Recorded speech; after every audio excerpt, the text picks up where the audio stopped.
My name is Diana Matthews, but all my friends and family and anyone that knows me calls me Dee Dee. I was born in Cali, Colombia. I am the firstborn daughter. I have a brother and a sister, and I was a single mom for a very long time until my husband came.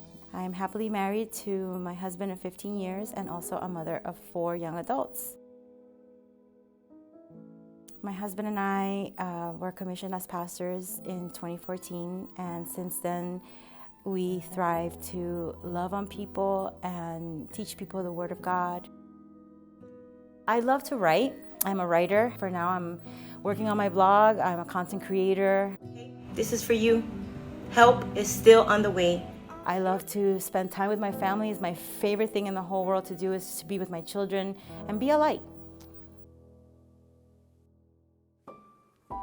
I had never done a mammogram before in my life at 47 years old.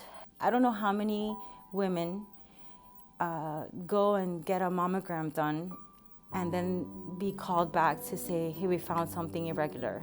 So I see that as a blessing, because if I wouldn't have gone to get that mammogram done, I wouldn't be sitting here sharing my story. When I first heard that I had breast cancer, I was in shock.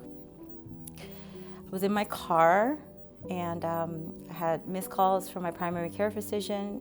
I knew at that moment that it was positive. I knew at that moment that she was not gonna give me good news. I hung up, recorded myself, and started documenting from that point on.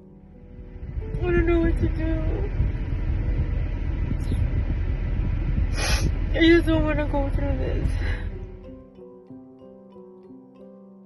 I was diagnosed with stage 1 breast cancer on February 24, 2023. It's something that happened in my life. It's something that I thought was gonna take me away from my children, take me away from my marriage. I thought to myself, I haven't finished the book. I haven't done so many things that are still on our to-do list. I'm a believer. My faith is fully in the Lord, and I knew that God was going to lead me to the right doctor. I first saw Diana Matthews when she came in for her initial consultation at the Mammy Cancer Institute. Often the first visit is with the surgical team. So she came in with a diagnosis of breast cancer after having a radiologic biopsy at the mammography center. So when I first saw Dr. Giron, she was very jolly. She gave me hope, you know, in her mannerism and the way that she explained everything. So I felt very safe. When Miss Matthews first came in, she was very nervous, as is to be expected with this type of news that you have a cancer diagnosis. I'm a little scared, but I have peace. Once you go from the unknown to, okay, we have a treatment plan, it doesn't feel like it's out of control anymore.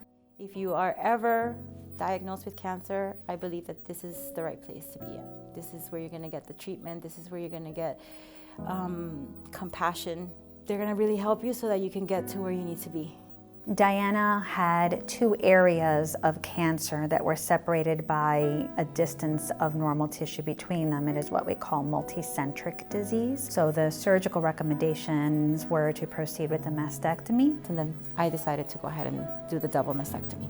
On the day that I was operating on Miss Matthews, it was a very busy day, but she was sitting with her husband and they were praying together and listening to music that was making them feel good, faith-based music. And to be able to hold on to your faith will certainly help the patient and the family navigate each step of their treatment. Today I'm recovering, and it feels like this happened a lifetime ago, even though it just happened. I'm still looking at myself and learning to love myself. I shift my focus to the fact that the cancer didn't spread. My life was spared. After the surgery, when the pathologist looked at the tissue that was removed, we were able to determine that she would not be a candidate for chemotherapy, so that is a fortunate outcome for her. Ms. Matthews also does not require radiation therapy. To say I'm cancer-free makes me believe that I can move mountains. It makes me believe that the storm can come and I'm gonna be okay. I've pretty much gone back to my normal routine. I'm back in my social media, creating content. I've gone to the pool, I've gone to the beach. I'm looking forward to being able to be fully active and just enjoy my life.